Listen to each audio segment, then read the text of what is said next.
Let's get into this debate now with Congressman Keith Ellison of Minnesota, the first Muslim elected to Congress. Also from West Babylon, New York, Congressman Peter King. Thank you both for joining us this morning. And Congressman King, let me begin with you. And the last voice that was in Dan's piece said that this mosque has nothing to do with the kind of Islam perpetrated on 9/11.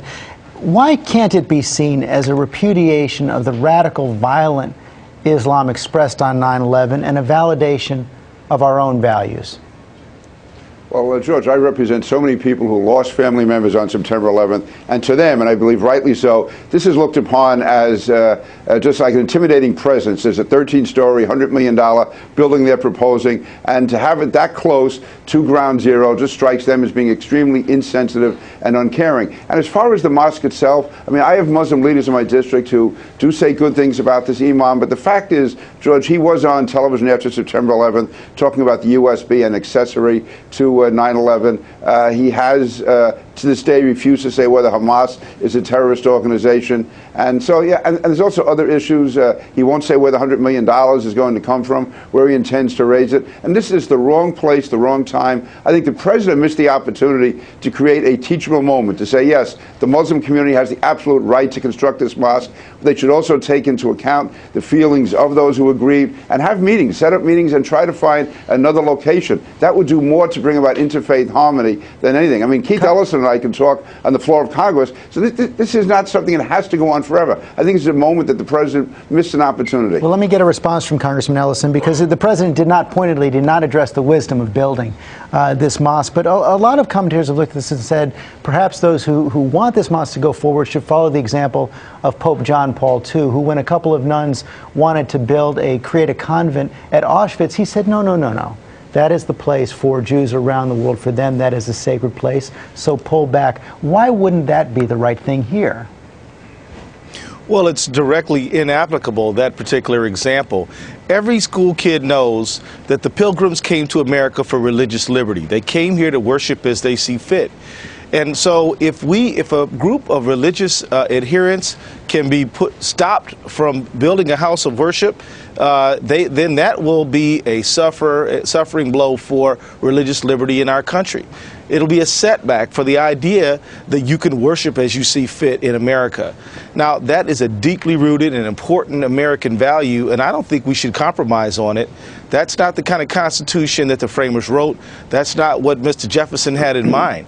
And so I would hope that Representative King and I could come together and agree that this idea of religious liberty is too important to compromise. And if you don't let this Islamic Community Center go forward here, why would people around the country say that house of worship should go forward anywhere?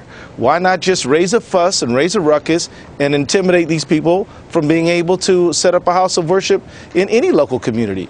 You can always say, well, this is not the right time, this is not the right place, but, you know, Martin Luther King said, you know, you can't put your timeline on somebody else's freedom.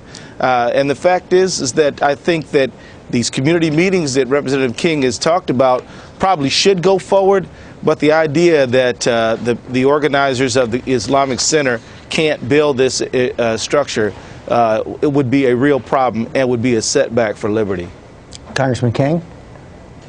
You know, with every right there's responsibility, and to me the responsibility here is for the Muslim leadership to realize the tremendous hurt, the tremendous insensitivity, the anguish this is causing to so many people, and to have such a large structure within 2 blocks of ground zero just sends exactly the wrong signal. If we really do want to build bridges, if we really do want to bring communities together, this is entirely the wrong way to do it. No, the Muslim community has the right to do it, but I think the responsible thing to do is to move it away, which is, again, I think the Auschwitz example is applicable here, because many Catholics are also killed during the Holocaust. But the fact is that was largely the Holocaust. We think of it as being Jews being killed, more than 6 million Jews, the inexplicable suffering they had. That's why the Pope asked the nuns to move that convent away from Auschwitz. I think it's the same here. To have that symbol there is just causes so much anguish. But Congressman Ellison, let me let you get the last word. This is at its heart, though, at first a local issue. The president kicked it up into a national issue with his comments on Friday. I know you support what the president said, but hasn't he put a lot of your fellow Democrats on the ballot this year in a difficult position? Absolutely not. But the truth is that, you know, we're a party of principle. We believe in the idea of religious liberty. But there's also a more important principle at work here, and that is that the transnational terrorists who committed this outrageous act on 9/11, they are arguing that America's at war with Islam. The way to undermine and counteract that false narrative is to stand on our sacredly held beliefs of religious liberty. That's how we demonstrate that, no, America is a country that is for everyone, where people worship as they see fit. The problem with stopping this Islamic center is that it implies that the Muslim world is responsible for it when Al-Qaeda is responsible. That is going to have to be the last word today. Congressman Ellison, Congressman King, thank you very much. Obviously, a deep debate. Thank you very much.